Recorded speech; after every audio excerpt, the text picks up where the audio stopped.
Hi, and welcome back to another episode of Dine-In Divas. I'm your fabulous host, ENIGMA, and I am joined today by actual royalty. The regalness is real, baby. I have, all the way from Harrisburg, but your current reigning Miss Gay Northeastern Pennsylvania America in the house, Miss Candiee Barr Skye.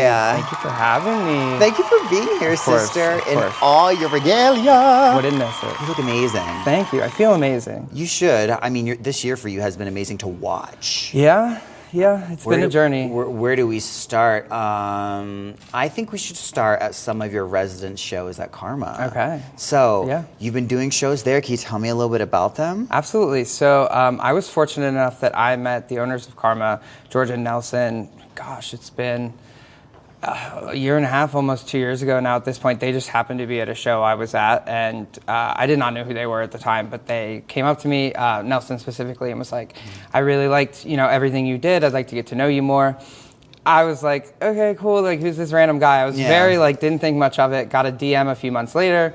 He was like, hey, this is going on. I think at the time I was very ignorant to what Karma was, didn't know what the plan with that building was. At the time it was kind of in limbo.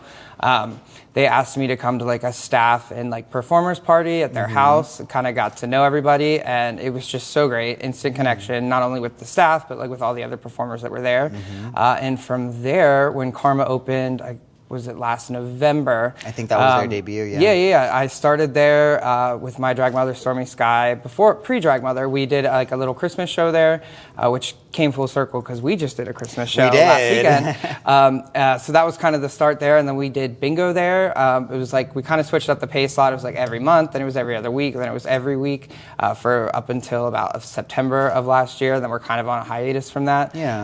So that was really the catalyst of a lot of really great things that happened to me this year was getting that start and foot in the door at Karma. Absolutely, and you went and hit the ground running. Thank you. What caused the shift then to make you get that pageant itch, girl? I mean, you're a winner, so. Well, I mean, it's something I wanted because when I first started drag, if you recall, which I don't usually like to recall because it wasn't one of my finer moments, but I did compete for Miss Gay Pennsylvania America when I first started drag about 2 years ago.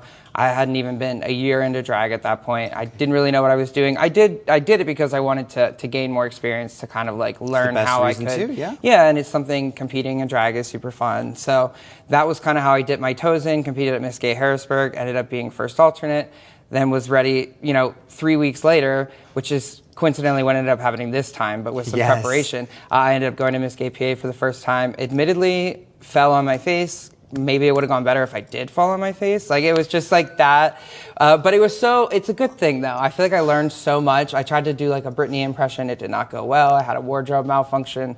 The video exists somewhere. Oh, please this don't try is to find your first time. Yes. Okay, I was like, wait, what? Oh, no, we'll get there. Yes. But so because of that, I kind of got the itch back then, learned a little bit, did a pride pageant, and kind of took what I learned then, applied it to what I know now, and was like, okay, it's time for me to compete this year. And I squeezed my way into Miss Gay PA doing the very last prelim, which is now the title that I hold, Miss Gay Northeast Pennsylvania America. That's so amazing. Yeah. So do you see yourself continuing in the pageant world? Absolutely. Yeah. This is something that I really love. I think it's something that I think I can say I'm good at it, right? We're allowed to say that? Yeah.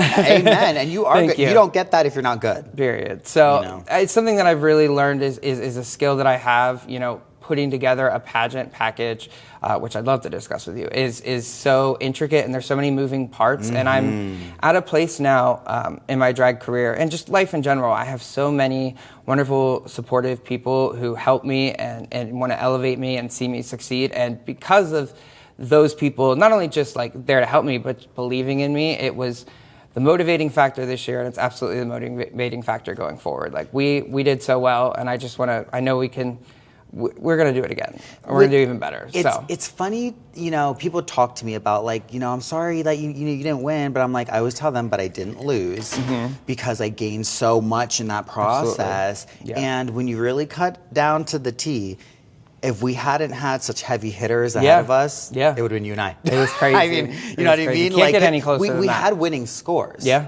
Absolutely. We just had two people that had higher winning scores, and That they part. earned it. Yes, congratulations. Absolutely. I mean, Heavens and Regina are just going to do Pennsylvania so proud, and I'm so excited to. And so are you.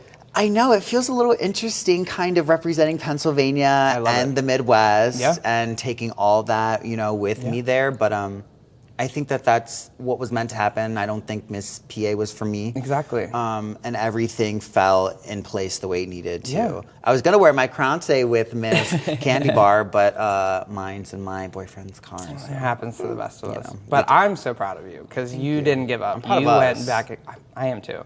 That was a lot, especially like in such a short amount of time to do pageants back to back like that. It is not for the faint of heart. As someone who has done it now twice, two pageants within 3 weeks of each other, and now you've done that as well. It's challenging, it's taxing, but especially when you get the result you wanted, it's so worth it. And it is. You've not only made Pennsylvania proud, but of course Midwest and just so many people who we know and look up to and appreciate. And I know they look at you now and they're like, oh, she's one of us. Thank you. Yeah. And that actually that does mean a lot to hear you say that, sister. sister, because there's space for all of us. We can be competitive and still be collaborative. Absolutely. I will die on that hill. Yeah. And Likewise. Speaking of dying on hills, I need this drink. Yes. Cheers. This is a gin fizz. Fizz. Ooh, I don't know about that one. It's a gin fizz infused drink, but hers is not because she's on the clock. I am not. Enjoy. It's delicious. I do love ginger though, so I might be a little biased, but the ginger peach, amazing. Oh, this is actually really good. Wonderful combo. Wait a second. Yeah. Yeah, I'm trying not mix to this one chug too. it. You told me I didn't mix the last one. Yeah, I'll take that on tap, please. Yeah. Yeah, that'll do it. Absolutely. Yeah, that turned my pussy out. You can't say that. The rules, I mean... I think it's this is actually a good conversation. It is. Because, the biggest when the crown rule... is on... When the crown is on, the biggest rule is, no smoking. Cigarettes, no smoking, anything. I've always known that. I'm pretty sure, someone could fact check this, it's the top... thing on in the handbook where it's rules of etiquette or whatever that section is. So there's that, but I think it's you could have a little cocktail. You're not supposed to drink bottled beer. You can't be visibly intoxicated in your car. Well, I feel unless you're stepping down, I think. Well, period. Because at that point you might have to. I will say, I feel as drag entertainers, it's always valuable for us to watch how much we intake when we're on the clock, but not just so we don't embarrass ourselves, but I don't know about you, but I have too many drinks and I put these pumps on and we could be tumbling all over the place and not in a good way, I've had some of my best moments just plastered in drag. I know. As long as you have on some sensible shoes. A nice, sensible boot. Exactly. You're good to go. You're good to go. I think, legitimately speaking about the America's handbook, the America System handbook, a lot of people say there's so many rules and, I mean... Yes. Yeah. But if you're the kind of individual who wants to be a good person, if you want to elevate yourself and the people around you, the handbook is just kind of a guideline to live one's best life and present yourself in the best light to the public. Agreed. So you can reach the highest level of success. Yeah, and it's about respect. Yeah. Respect for the crown, respect for the art form, and just understanding that when you step out with or without the crown, but especially with the crown on your head, because that's when you're naturally the most visible. It's about understanding that you're representing more than just yourself. Absolutely. You're representing an organization, an ideal of excellence, So I think it's best to kind of walk that walk. And it can be fun. I think it can be fun. I don't think it, rules in that sense are just, can be a good opportunity to play around with it, have fun, be yourself, but be a good, not necessarily a better version of yourself, but a version of yourself leader that's, version. Dotting your I's and crossing your T's. Yeah, so. it forces you to look at the details. Yeah. The America System forces you to be on your P's and Q's, dot the I's, cross the T's. Absolutely. And if you can handle that, I think being in the America System is, for me, I think it's been one of the best things. I agree.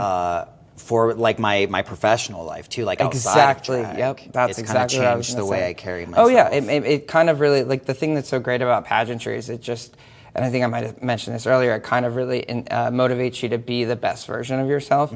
And pageantry is hard. It's hard because at the end of the day, you're truly doing it just because you want to do it. And drag as well, you know, that statement can be made. And so as adults, you know, I won't say how old we are, but how often do we get opportunities to do stuff like that as adults? You don't. And so when you're the one not only cultivating the ideas, but steering the ship, like it teaches you that you can do big things as long as you put your mind into it. And if you're not taking all those lessons learned from drag, of course, but also pageantry and applying it to your greater life, like you're kind of missing out. Yeah, you're missing the whole point and just missing a valuable life lesson. Yeah.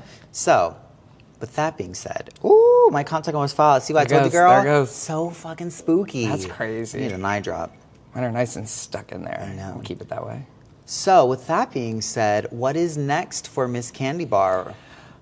Oh my goodness. You know, I'm definitely excited, as we said, to get back into pageantry next year. I don't necessarily know where that's going to lead me. I know we've discussed, like, as a resident of Harrisburg, I would love to be Miss Gay Harrisburg. And I would love for you to run. And yeah, if I would you love put to that crown on my head, I would love that. I would love that. We'd be crying. We'd be a mess. Oh, I'd be We'd sobbing. Yeah. I would be drunk if that stepped out. Exactly. This girl has been my sister since day one. Period.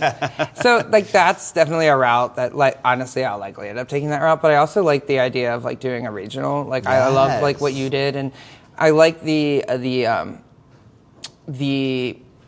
what's the word I'm looking for? Like the concept of like doing a competition in front of like nobody who knows you. Yeah, it was amazing. I love that. I think that would be fun. I think it's also like a really good networking opportunity. That's another thing that's great about pageantry is it really gets you in front of and acquainted with people that you probably wouldn't, you know, bump into at a bar. And not only if you didn't bump into them at a bar, and not that there's anything wrong with that, but you know, when you're in that space and you know you're dedicated to the craft and pageantry, you realize you have common things, and you know people. When you start doing well in pageantry, and even if you don't, like, there's so many people who are just willing to lend a hand, willing to lend a kind critique, you know, kind criticism, that is important.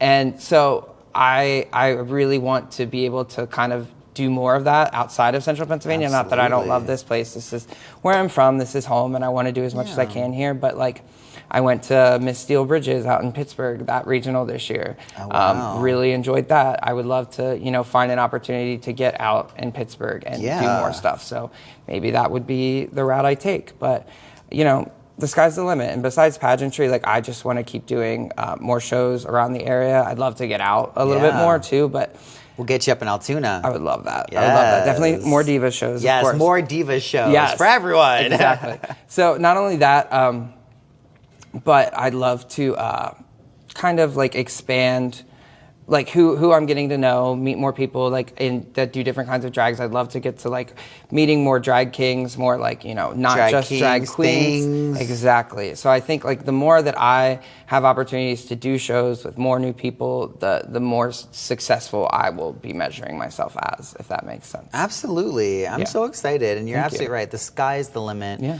And I know 2026 is going to bring big things for you, and I can't wait to be a part of that journey. Yes, me too. Now, where can people find you and keep up with you online, Miss Candiee Barr Skye? Absolutely. So you can find me on Instagram at Candiee Barr, spelled a little differently. It's CandieBarr, and that's because that's what was available on Instagram. Okay. So at Candiee Barr, exactly as you see it spelled, that's my handle. So. And do we have any gigs coming up, any appearances we can catch? A little bit further on the horizon, next month, toward the end of January, we have Lighting the Way to Pride. We do. Which is our Central Pennsylvania Pride. And our headliner was announced for that, right? Yes, absolutely. I'll let you say that one again. That'll scare you off. Of course. So Lighting the Way to Pride 2026, it'll be at Karma.